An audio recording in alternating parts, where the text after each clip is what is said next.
এই মানুহজন এতিয়া ভুক্তভোগী অৱস্থাত আছে। তেখেতৰ এটাই কাৰণ ভুল কাম কৰিলে তেখেতে 92 লাগি আছিলে, তেখেতে নাম্বাৰটো নোচোৱাকৈ তেখেতে ৰিচিভ কৰি দিলে। ফোন কলটো ৰিচিভ কৰাৰ পাছত OTP বিচাৰিলে, OTPটো দি দিলে।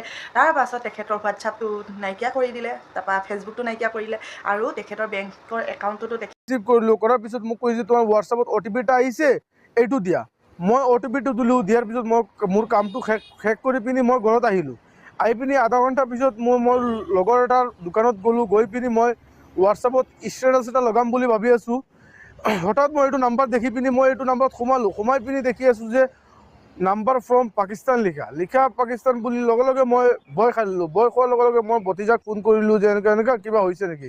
সি মোৰ ফেচবুকত সোমাইছে। সোমাই পিনি দেখি যে এইটো নাম্বাৰ দি কিবা সি জিমেইল টিমেইল বনাই লৈছে।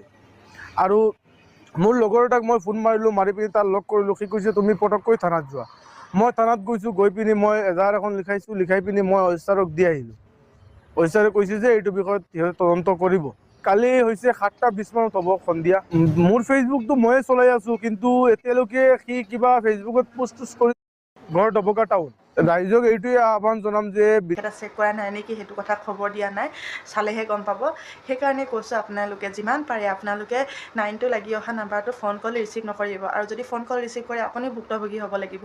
এতিয়া তেখেতে আৰক্ষীৰ কাষ চাপিছে যাতে আৰক্ষী সহায় পায় বুলি।